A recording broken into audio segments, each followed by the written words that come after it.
1 2.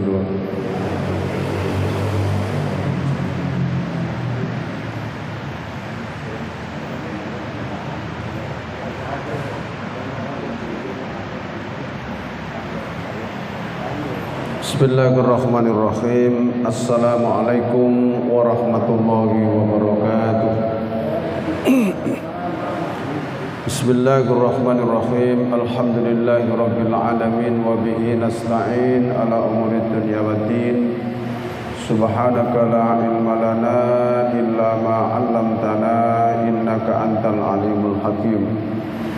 Rabbi shrah li sadri wa yassir li amri wahlul 'uqdatam min lisani yafqahu qawli, amma ba'du. Bapak, ibu-ibu jamaah Masjid Radhatul Falah yang dimuliakan oleh Allah Subhanahu wa taala, kita haturkan rasa syukur kehadirat Allah Subhanahu wa taala atas limpahan rahmat hidayah inayah kepada kita, kenikmatan berupa iman Islam, sehat jasmani rohani, istiqomah melakukan kebaikan dan amal soleh. Mudah-mudahan semua amal ibadah kita, baik yang wajib maupun yang sunnah, diterima oleh Allah Subhanahu wa taala. Para jamaah sekalian, kita akan melanjutkan kajian kita masih surat An-Nisa ayat 137. Namun sebelumnya mohon bantuan surah Al-Fatihah kita tujukan untuk kesembuhan Mas Musa yang masih butuh bantuan doa kita semua, masih belum sehat. Mudah-mudahan Allah memberikan keajaiban berupa kesehatan, sehat secara sempurna, sehat lahir batin. Husnul jasadi akhina Mas Musa, ya Allah.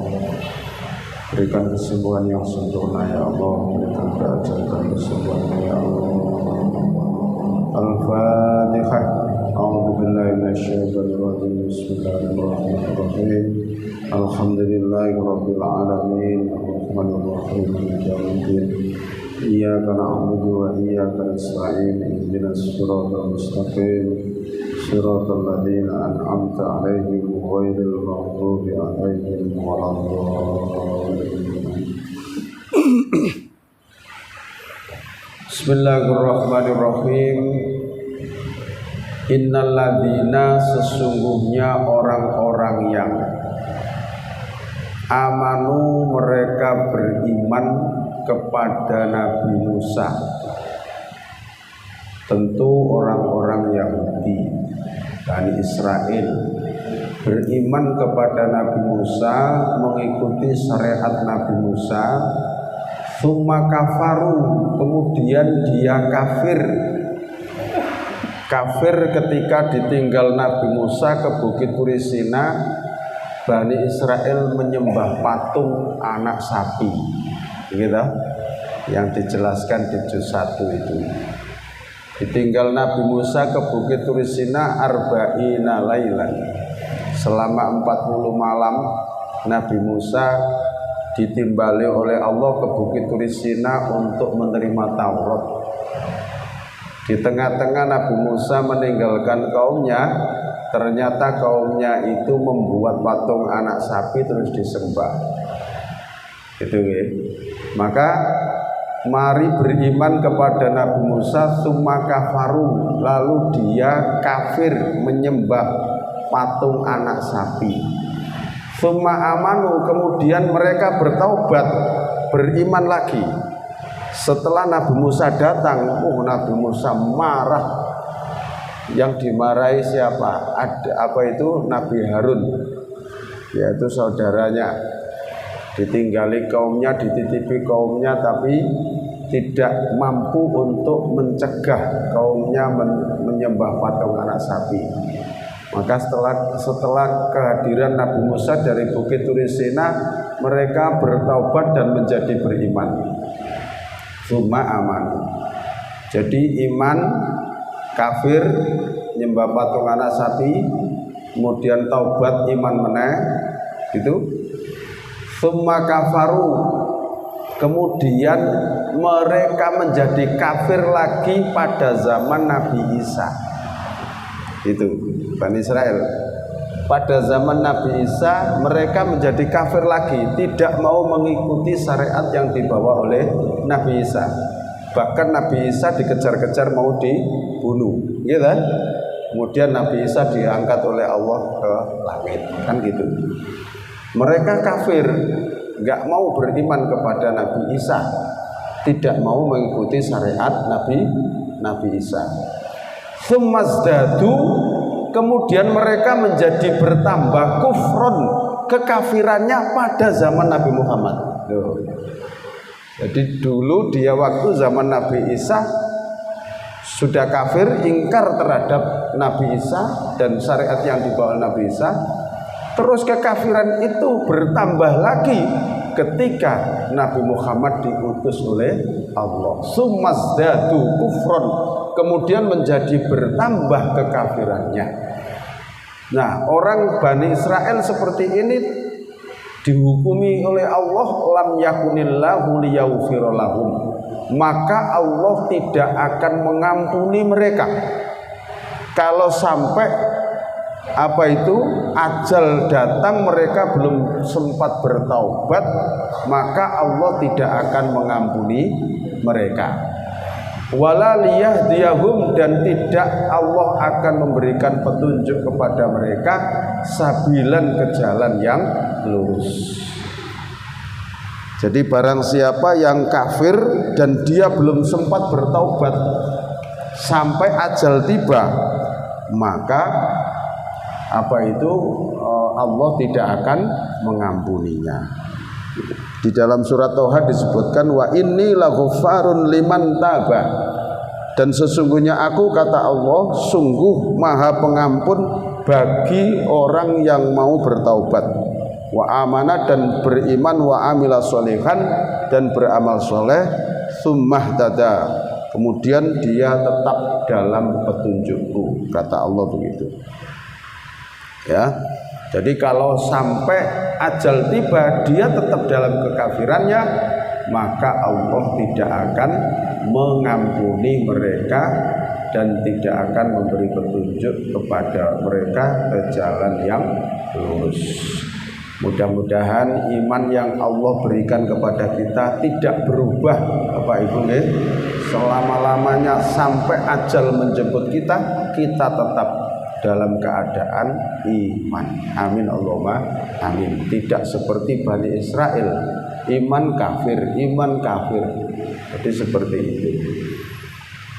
Basyiri, maka berikan kabar gembira al munafikina, kepada orang-orang munafik, bi annalahum, bahwasanya bagi mereka adzaban aliman, akan menerima azab yang sangat pedih.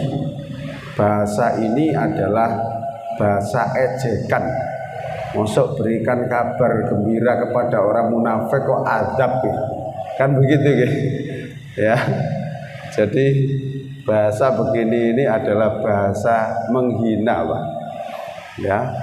Berikan kabar gembira kepada orang munafik bahwa mereka akan menerima azab aliman yang sangat pedih. Nah, itu aliman pakai hamzah itu maknanya sangat pedih. Kalau pakai ain, aliman, maha mengetahui. Nah, gitu. Tapi kalau pakai hamzah, aliman, sangat pedih. Makanya membaca Al-Quran nggak boleh salah, Pak. Kalau salah artinya jauh. Aliman pakai ain artinya maha tahu, tapi kalau pakai hamzah aliman sangat pedih. Tuh, ada loh. Maha tahu dengan sangat pedih, waduh. Makanya nggak boleh salah baca Al-Quran. Salah baca, salah arti, itu masalahnya. Gitu ya. Jadi itu orang-orang munafik. Alladzina, yaitu orang-orang yang orang munafik yang diberi kabar, disambut kabar gembira dengan adab yang sangat pedih tadi, yaitu orang-orang yang yattakhiduna, yang mereka menjadikan al-kafirina, orang-orang kafir, auliya'a, pemimpin-pemimpin mereka, min dunil mukminin, dari selain orang-orang mukmin. Jadi orang-orang munafik yang diancam oleh Allah dengan azab yang sangat pedih, yaitu orang-orang munafik yang menjadikan orang-orang kafir sebagai pimpinan-pimpinan mereka dari selain orang-orang yang beriman. Ayabtaghuna indahumul izzata, apakah mereka akan mencari di sisi orang-orang kafir itu kemuliaan? Fa innal izzata, maka sesungguhnya kemuliaan itu lillahi, milik Allah, jami'an, semuanya. Jadi sing dikarepno wong munafik itu menjadikan pemimpin-pemimpin orang kafir, karena secara materi orang-orang kafir itu lebih kaya-kaya daripada orang yang beriman, gitu loh. Ya, punya perbendaharaan, harta yang banyak. Ya, sing dikarepno wong munafik, aku nek mbolo wong kafir. Wong kafir sugih, mesti aku uripku mulya, karepe. Tapi nek aku mbolo Islam, oleh apa aku? Begitu kan. Wonten tiyang ngeten iki. Lah aku nek mbelo Islam oleh apa aku? Iso oleh apa ya? Ya sama dengan orang munafik. Dia ingin mencari kemuliaan dengan cara berkawan dengan orang kafir, mengangkat pimpinan-pimpinan dari orang kafir. Padahal pada hakikatnya kemuliaan itu adalah milik Allah. Ya, kemuliaan itu adalah milik Allah. Itu makanya salah kalau orang itu kepengen menjadi mulia kok terus bolo wong kafir, salah. Dikira yang berhak menjadikan orang itu mulia itu orang kafir. Nah kan gitu kan. Ya, jadi kemuliaan itu adalah milik Allah. Ya, jadi di surat Ali Imran dulu kan sudah disebutkan, tu'til mulka man tasya. Ya, Allah memberikan kerajaan bagi siapa yang dia kehendaki. Wa tudillu man tasya, dan Allah juga berhak mencabut kerajaan itu dari orang yang dia kehendaki. Sampai wa tarzuqu man tasya bighairi hisab. Wa tu'izzu man tasya, Allah berhak memuliakan orang yang dia dikehendaki menjadi orang yang mulia. Wa tudillu man tasya, dan merendahkan orang-orang yang asalnya mulia direndahkan oleh Allah. Sampai wa tarzuqu man tasya, dan Allah lah yang berhak memberikan rizki kepada siapa yang dia kehendaki. Jadi kalau kita ingin menjadi orang yang mulia, ya berarti kita harus mendekatkan diri kepada Allah dengan cara yang benar, dengan mengikuti hukum-hukum Allah, pasti akan mulia. Tapi kalau ingin cari kemuliaan dengan cara yang tidak dihalalkan oleh Allah, suatu saat pasti orang itu akan direndahkan oleh Allah, akan dihinakan oleh Allah. Itu banyak contoh-contoh yang ada di masyarakat kita, itu banyak sekali, Pak. Banyak sekali. Wa qad nazzala, dan sungguh dia Allah menurunkan alaikum, kepada kamu sekalian, fil kitabi, di dalam kitab, an idza sami'tum, jika kalian mendengar ayatillahi, ayat-ayat Allah, yukfaru biha, dikufurinya, wa yustahza'u biha, dan ayat-ayat itu diperolok-olok oleh mereka, fala taq'udu, maka jangan kamu duduk-duduk ma'ahum, bersama mereka yang mengolok-olok ayat Allah tadi, hatta yahudu, sehingga masuk fi hadisin, dalam pembicaraan ghairihi, yang lain. Innakum, sesungguhnya kalian, idzan, kalau kamu tetap nimbrung di majelis orang yang memperolok agama Allah, orang yang menghina ayat-ayat Allah, kamu tetap di situ, mithluhum, berarti kamu dianggap seperti mereka, menyetujui mereka. Innallaha, sesungguhnya Allah, jami'ul munafikin, mengumpulkan orang-orang munafik, wal kafirin, dan orang-orang kafir, fi jahannama, di neraka jahanam, jami'an, semuanya. Na'udzubillah min dzalik. Jadi ini sikap yang harus kita ambil. Jikalau ada kelompok, jikalau ada perkumpulan, jikalau ada majelis yang ketika panjenengan itu di majelis itu, ternyata di majelis itu adalah membahas tentang keingkaran terhadap Allah, memperolok-olok ayat Allah, maka bubarlah dari majelis itu.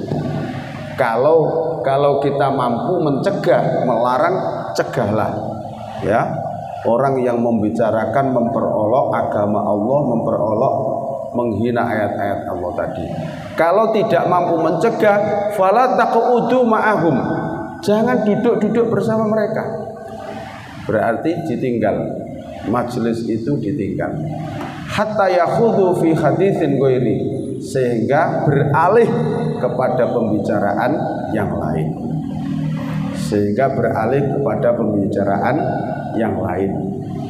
Innakum idzam mithluhum, sesungguhnya kalian kalau tetap di situ, ya gak mampu mencegah, ya tetap di situ, maka dianggap menyetujui. Mithluhum, oh berarti orang itu dianggap seperti mereka. Innallaha jami'ul munafikin wal kafirin fi jahannam, sesungguhnya Allah itu mengumpulkan orang munafik dan orang kafir di neraka jahanam. Kena apa kok dikumpulno? Podo-podo kafiri. Jadi orang kata munafik dengan kafir itu hanya beda istilah saja. Hanya beda istilah saja. Aslinya yo podo-podo kafiri. Artinya sama-sama tidak beriman.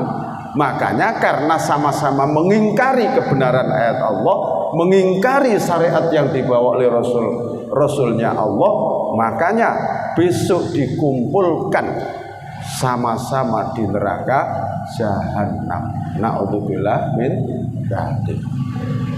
Ya, karena sama-sama dalam pengingkarannya. Cuma bedanya nek wong kafir kan jelas kafir ya.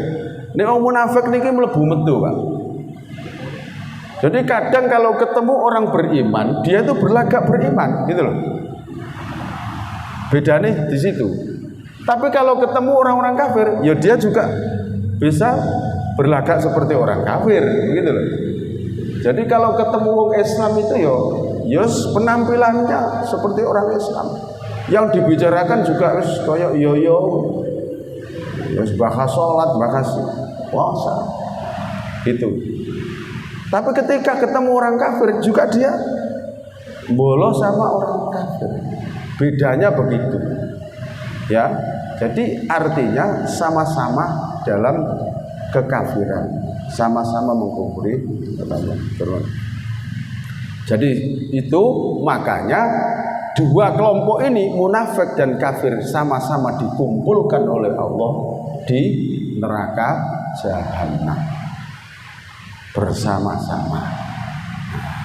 Sedangkan yang kita inginkan adalah kalau kita sekarang bisa berkumpul di rumah Allah yang seperti ini, mudah-mudahan kita besok juga dikumpulkan di surganya Allah Subhanahu wa ta'ala. Ini loh. Jadi mudah-mudahan kajian kita ini bisa menjadikan wasilah kita untuk memperberat timbangan amal kita, menjadikan sebabnya kita dikumpulkan oleh Allah di surganya Allah Subhanahu wa ta'ala. Ngoten nggih. Nah, mudah-mudahan iso ketemu malih nggih. Tapi pun boten ngaji, ketemu to mriko. Wis rekreasi tok ya, guys. Gak enak sana. Nggih to. Nanti di surga itu tinggal rekreasi tok, Pak. Wis Gak ono susah itu. Susah payah itu sudah kita lakukan di dunia. Itu di sana itu kita tinggal menikmati hasil. Nah gitu saja ya. Jadi seperti itu. Nah, jadi itu yang kita inginkan, kita tetap dikumpulkan oleh Allah dalam surganya, dalam kenikmatannya. Itu oke. Nah ini sifatnya orang munafik lagi, Pak. Alladzina, orang-orang munafik tadi adalah orang-orang yang yatarabbasuna, mereka menunggu-nunggu bikum terhadap kalian, menunggu-nunggu kesempatan. Jadi wong munafik itu nunggu-nunggu kesempatan. Fa in kana, maka jika ada lakum bagi kalian wahai orang-orang yang beriman, fathun, kemenangan minallahi, dari Allah. Qalu, mereka orang-orang munafik berkata, alam nakum ma'akum, bukankah aku juga bersama kalian? Ngono Pak. Nah wong Islam menang itu. Loh aku lah padha bersampeyan, sama-sama beriman. Kan begitu ya. Nah, wa in kana lil kafirina nasibun, dan jika bagi orang-orang kafir itu mendapat bagian kemenangan, qalu, mereka juga berkata, alam nastaghfid alaikum, bukankah aku juga membantu kalian? Begitu kan? Membantu kalian membocorkan rahasia orang mukmin kepada kalian. Gitu. Wa namna'akum, dan aku juga ikut mencegah serangan-serangan minal mukminin, dari orang yang beriman. Itu orang-orang munafik, Pak. Fallahu, maka Allah yahkumu, dia menghukumi bainakum, di antara kamu sekalian, yaumal qiyamati, pada hari kiamat. Walayyaj'alallahu, dan tidaklah Allah menjadikan lil kafirina, bagi orang-orang kafir, alal mukminina, atas orang-orang mukmin, sabilan, untuk mengalahkan, jalan untuk mengalahkan. Tidak ada jalan orang-orang kafir untuk mengalahkan orang-orang yang beriman, selama itu Pak, pasti ada syaratnya ini. Selama orang-orang mukmin itu tetap dalam keimanannya, tetap dalam kesabarannya, tetap dalam persatuan dan kesatuannya, pasti Allah akan memberikan jaminan kemenangan bagi orang-orang yang beriman. Itu bagi orang-orang yang beriman. Ya ternyata betul kan, jikalau perjuangan Rasulullah dengan para sahabat itu tidak menemui satu titik kemenangan, maka Islam tidak akan nyampe di sini, Pak. Betul? Kan gitu kan? Ya walaupun perangnya Rasulullah itu pernah kalah, tapi kan pada akhirnya, ending akhirnya tetap menang kan? Gitu loh. Endingnya tetap menang. Kalau di dalam sejarah itu disebutkan bahwa Rasulullah itu berperang itu 37 kali. Jadi perang dengan orang kafir itu Pak, 37 kali. Ya ada perang yang sifatnya besar, ada perang yang sifatnya kelompok kecil. Yang paling terkenal kan perang Badar. Nah itu yang paling fenomenal. Perang yang kategori besar. Perang Badar, perang Uhud, perang Khandaq, kan gitu gitu. Itu kategori perang-perang yang besar. Selain itu banyak perang-perang yang sifatnya kelompok. Jadi sampai tercatat 37 kali peperangan yang dilakukan oleh Rasulullah. Nah, ayat itu betul. Wala yaj'alallahu lil kafirina 'alal mu'minina sabila. Allah tidak memberikan jalan orang-orang kafir untuk mengalahkan orang yang beriman. Nah, contohnya ya Rasulullah. Jadi kalau perjuangan Rasulullah itu tidak bisa memenangkan peperangan, memenangkan dari orang-orang kafir, maka Islam tidak akan nyampe di sini. Gitu. Padahal musuhnya banyak sekali Pak. Musuhnya Rasulullah juga Yahudi, Nasrani, munafik, musyrik. Itu bersekongkol Pak. Kelompok-kelompok itu Pak. Orang Yahudi itu bersekongkol dengan orang kafir Quraisy, saling bantu-membantu untuk memerangi Nabi Muhammad. ditambah dengan orang-orang musyrik, ditambah orang-orang munafik, ya, untuk menyerang Rasulullah. Tapi tetap janjinya Allah tetap, ya, janjinya Allah tetap. Peperangan itu sampai terakhir dimenangkan oleh Rasulullah, ditandai dengan turunnya surat An-Nasr, idza jaa nasrullahi wal fath.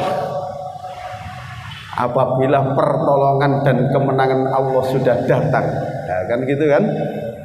Wa ra'aitan nasa yadkhuluna fi dinillahi afwaja. Kamu Muhammad akan melihat orang-orang yang masuk agama Allah afwajan, berbondong-bondong. Maka ketika Mekah sudah bisa diambil alih oleh Nabi Muhammad dan para sahabatnya, maka disitulah orang-orang satu persatu masuk Islam, masuk Islam, masuk Islam, afwajan, berbondong-bondong. Wa ra'aitan nasa yadkhuluna, kamu akan melihat manusia yadkhuluna, mereka masuk fi dinillahi, dalam agama Allah, afwajan, berbondong-bondong. Ya. Jadi ketika Mekah sudah bisa diserang secara tiba-tiba oleh Nabi Muhammad dan para sahabatnya, ya, dengan para sahabatnya, pilihannya cuma dua. Orang-orang kafir Quraisy mau masuk Islam atau keluar dari Mekah. Begitu. Cuma pilihannya dua itu aja. Mau Islam atau keluar dari Mekah. Kalau tidak, dibunuh. Oh, begitu, Pak. Nah, akhirnya ya mereka satu persatu masuk Islam. Ya walaupun juga ada yang keluar, kan gitu kan. Ada yang keluar. Nah, maka ya di Mekah betul-betul bersih, tidak ada orang kafir di sana. Bahkan diberi batas tanah haram, kan. Orang kafir tidak boleh masuk ke situ. Sampai sekarang masih terpelihara, gitu, okay? Nah, disitulah betul-betul Allah tidak akan memberikan jalan bagi orang-orang kafir untuk mengalahkan orang-orang yang beriman, selama orang-orang yang beriman tadi masih tetap dalam keimanannya, masih tetap dalam pendiriannya, masih tetap dalam kesatuan akidahnya. Itu jaminan dari Allah, dan itu sudah dibuktikan oleh Rasul kita dengan para sahabat dan pengikutnya yang membela agama Allah, ya, dari waktu ke waktu sampai pada akhirnya Mekah, Madinah dikuasai oleh Rasulullah dan para sahabat. Saat itulah menyebar para pendakwah-pendakwah Islam. Ya, setelah wafatnya Rasulullah, para sahabat itu menyebar, dan bahkan sampai Islam itu hadir di tanah Jawa seperti ini yang sekarang kita rasakan. Ini adalah hasil dari perjuangan Rasulullah. Kula jenengan karek nerusno, ya, gitu. Kita ini tinggal enaknya, Pak, tinggal meneruskan. Ini kadang-kadang ya sik males ya, wabot ya. Padahal karek nerusno ya. Nah ini yuk diajak berjuang kayak Rasulullah. Nah ini yuk dulu diajak berjuang kayak zamannya Wali Songo, gitu. Ya, mbah-mbah kita dulu yang menangi penjajah, sholat gak oleh, sekolah gak oleh, Masya Allah. Nah kita ini sudah berada di zaman yang enak, yang nyaman. Jadi ayo kita isi dengan kegiatan-kegiatan yang baik, gitu ya. Terus innal munafiqina, sesungguhnya orang-orang munafik itu yukhadi'unallah, mereka hendak menipu Allah. Wa huwa, padahal dia Allah khadi'uhum, menipu mereka. Jadi orang munafik tadi loh, Pak, ketemu orang beriman ngaku iman, ketemu orang kafir ngaku kafir. Itu karepe bujui Allah. Yukhadi'unallah, mereka hendak menipu Allah dengan perbuatannya dia itu. Ya. Dan menipu orang-orang yang beriman, padahal Allah lah yang menipu mereka. Menipu gimana? Membiarkan mereka tidak disiksa di dunia. Itu tipuan Allah sehingga mereka merasa aman karena tidak ada siksa yang turun. Ya, tapi begitu ajal datang baru dikontan kabeh. Dikontan ndok kono. Lah mereka ditipu oleh Allah walaupun berbuat apa saja, Allah tidak menyiksa. Tapi dikira mereka itu aman gitu loh. Ya, dikira mereka itu aman. Buktine aku nglakoni ngene ya gak ono apa-apa, awakku tetap sehat kan begitu ya. Ya, makanya hati-hati. Jadi misalnya ono wong berbuat dosa, munak apa itu maksiat terus-terusan, tapi awake tetap sehat. Ngoten nggih? Awake tetap sehat, kuat, rezekine lancar misalnya. Terus mari ngono ana wong ahli ibadah, rezekine pas-pasan, ya dicoba lara barang. Terus dhewekne bangga. Ya, lho buktine iku ibadah ya tambah lara-lara misale nggih. Tapi dia tidak terasa bahwa dia ini juga ditipu oleh Allah. Tidak disiksa itu dibiarkan biar bertambah terus perbuatan kemaksiatannya, gitu loh. Tapi tidak terasa. Maka dia tetap bangga dengan perbuatan dosa dan maksiatnya. Oh nyatane aku masih maksiat tiap malam ya aku gak lapo-lapo kok. Awakku tetap sehat kok. Loh, akhirnya ngono. Akhirnya dia tertipu. Ya, Allah menipu dengan cara membiarkan tidak menyiksa itu. Gitu ya. Sementara orang yang ahli ibadah juga masih diuji dengan rasa sakit, maksudnya Allah biar bertambah imannya. Kan gitu ya. Jadi ojo sampai ono sing ngresula ngeten lho ya. Aku ya wis ibadah kok ngene kok sedih gak lara kok ngene. Jangan sampai begitu. Justru jenengan ibadah kok sak dikeki lara, iku adalah diuji keimanan panjenengan. Diuji kesabaran panjenengan. Nek panjenengan kuat ujiannya Allah, derajatnya naik. Ngoten nggih? Derajatnya pasti akan diangkat oleh Allah. Nah, wonten contone lho Nabi Ayub. Apa ibadahnya gak luwih apik Nabi Ayub daripada kula jenengan? Waduh, Nabi Ayub wis gak karo-karuan ibadah. Entah demikian diuji sama Allah, sakit kan? Sampai sakitnya menjijikkan, sampai dikeluarkan dari kampung situ karena mempunyai penyakit yang menjijikkan. Sampai Nabi Ayub itu hidup di jauh dari kampung, dekat dengan hutan-hutan, sampai seperti itu Pak. Ada yang mengatakan 7 tahun, ada yang mengatakan 8 tahun Nabi Ayub diuji rasa sakit itu. Ya. Jadi jangan dikira bahwa kalau sudah beribadah terus mari ngono wis tekun ngaji terus gak diuji gitu loh maksudnya. Oleh karena itu kalau kita sudah beribadah, kalau kita sudah melakukan kebaikan, kok ternyata masih dapat ujian dari Allah, ingatlah bahwa ujian itu adalah untuk menguji keimanan kita yang pertama, yang kedua adalah Allah ingin menaikkan derajat kita. Itu okay. Nah, sementara yang berbuat maksiat bergelimang dengan dosa tetap diberikan kesehatan, itu sebenarnya ditipu oleh Allah, dibiarkan oleh Allah. Itu okay. Nah, agar tetap dalam perbuatan dosa dan kemaksiatnya. Nah, ini padha karo munafik. Wa huwa khadi'uhum, padahal Allah membalas menipu mereka dengan cara, di dalam tafsirnya disebutkan dengan cara membiarkan mereka, tidak menurunkan azab siksa kepada mereka. Itu. Wa idza qamu, dan apabila mereka itu berdiri ila sholati untuk melakukan sholat, qamu, mereka berdiri kusala dengan bermalas-malasan.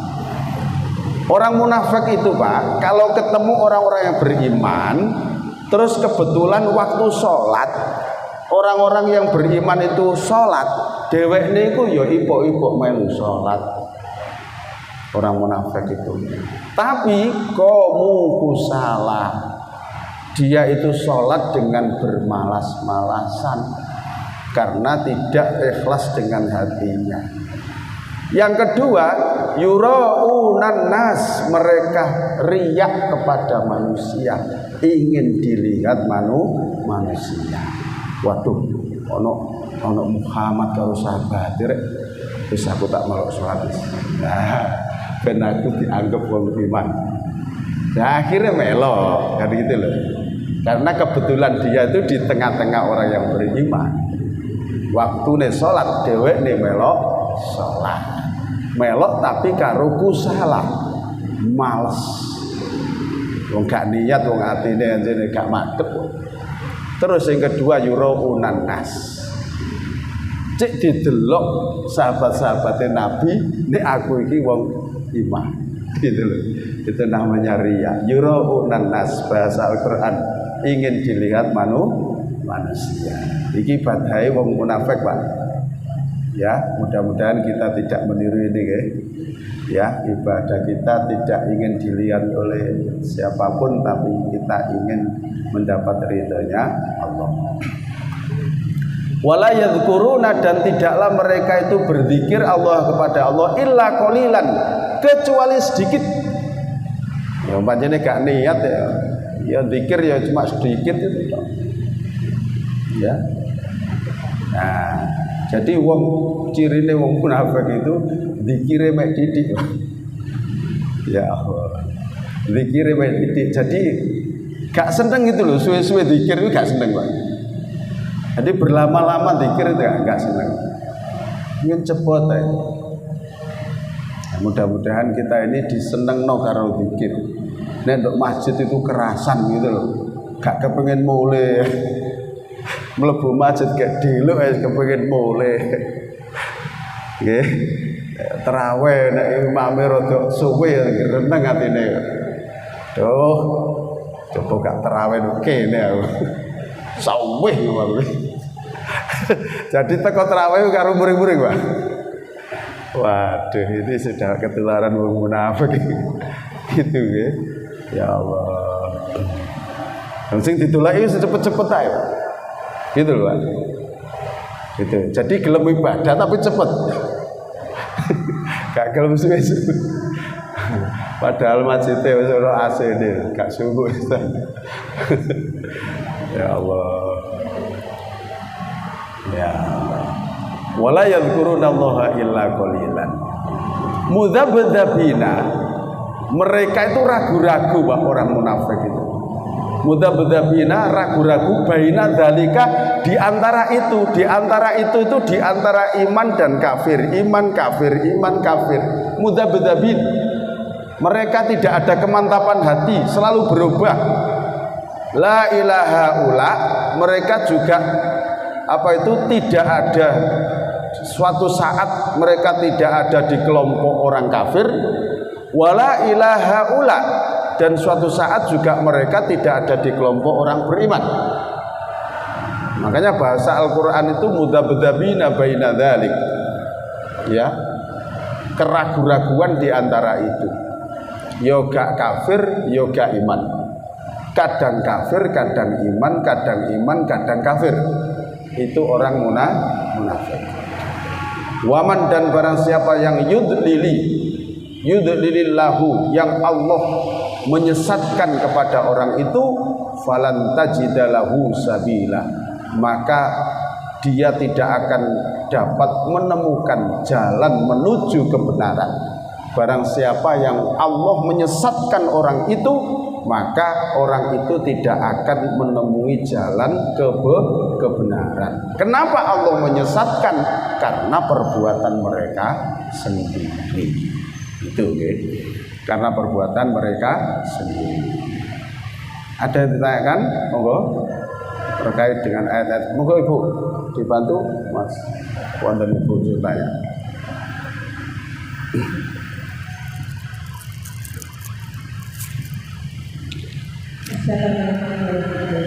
Waalaikumsalam warahmatullahi. Berkaitan dengan tadi yang Ustaz sampaikan mengenai tanah barang tadi, semuanya pasti orangnya Muslim, tidak ada yang kafir.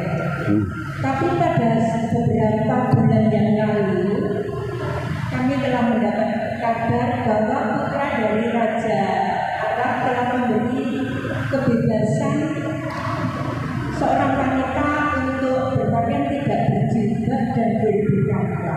Itu bagaimana hukumnya dengan apa yang sudah terdapat pada Al-Qur'an. Okay. Ya. Jadi selama ini tanah haram itu masih terjaga, masih steril, dan mudah-mudahan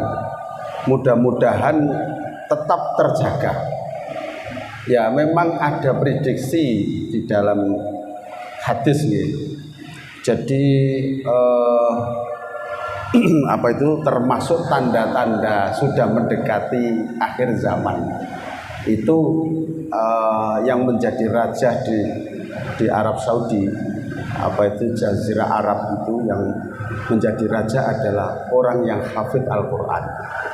Nah, itu adalah Raja Salman itu sekarang ini, dan sekarang sudah cukup tua, udur.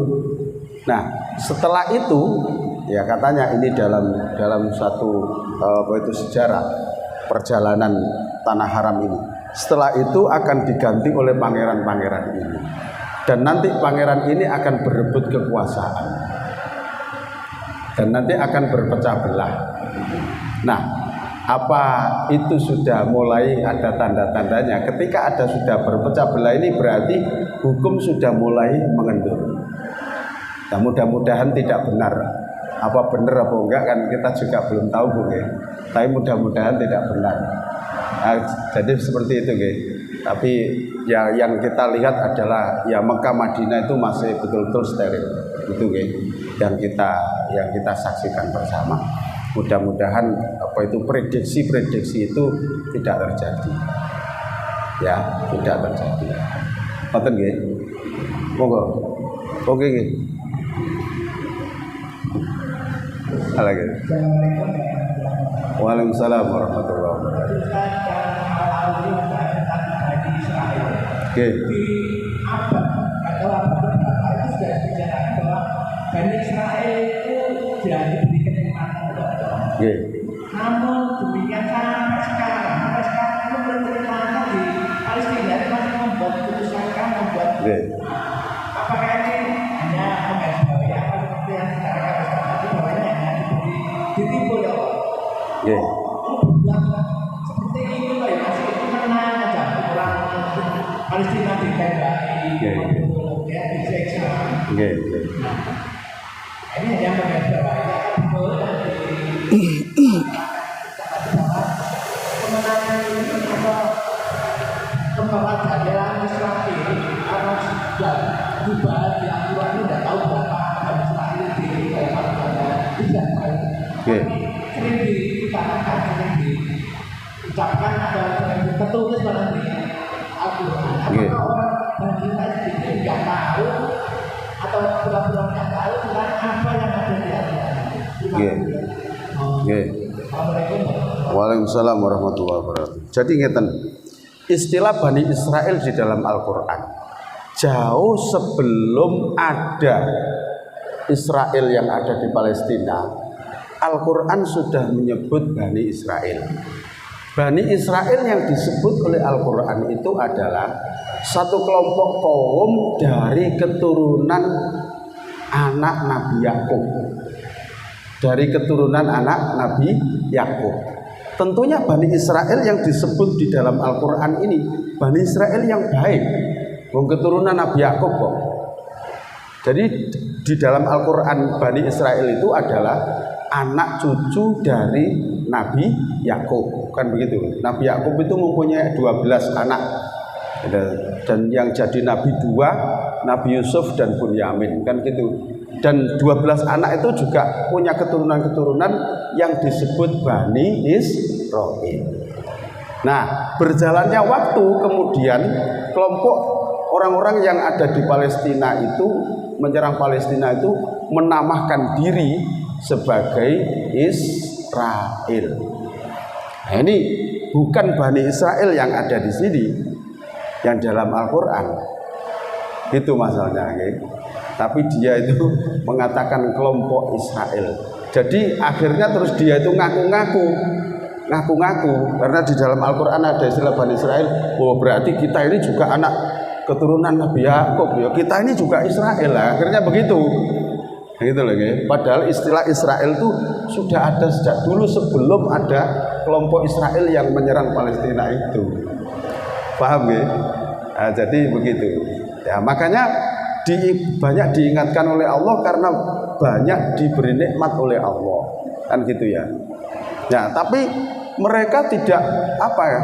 Walaupun tahu isinya Al-Qur'an, tapi mereka menolak. Karena itu yang membawa adalah Nabi Muhammad dan tidak diakui di kalangan mereka karena Nabi Muhammad bukan dari keturunan Bani Israel gitu loh. Jadi Nabi yang sah itu adalah Nabi yang dari keturunan Bani Israel menurut anggapan dia. Gitu loh, guys. Padahal Allah itu berhak mengangkat Nabi dari golongan manapun. Maka dia mengaku saya itu anak turun Israel. Gitu. Nah, mbah-mbahku jadi Nabi kabeh. Muhammad itu dudu Nabi, dudu keturunan Israel kok. Dudu Nabi, ya anggapan mereka. Makanya dia merasa benar, Pak. Merasa benar. Padahal Allah sudah banyak memberikan peringatan. Gitu loh. Makanya diberikan kemenangan itu juga termasuk ditipu oleh Allah. Iya, agar terus perbuatan jahatnya itu agar terus. Dia merasa benar. Buktinya aku gak oleh seksa kan? Buktinya aku menang terus begitu. Dan jadi begitu. Nanti kalau ajal sudah tiba baru dikontan oleh Allah di situ. Kontan malih? Sampun. Nggih, sampun nggih. Nanti bisa sambung pertemuan berikutnya. Mudah-mudahan kajian kita bisa nambahi ilmu pengetahuan kita dan pelajaran banyak yang kita ambil. Mudah-mudahan kita tidak mempunyai sifat dan perilaku seperti Bani Israil. Ya, tetap istiqomah dalam keimanan dan ketakwaan kepada Allah Subhanahu wa taala. Kurang lebihnya mohon maaf. Kita akhiri dengan doa penutup majelis. Subhanakallahumma bihamdika asyhadu an la ilaha illa anta astaghfiruka wa atubu ilaik. Alhamdulillahirabbil alamin. Assalamualaikum warahmatullahi wabarakatuh.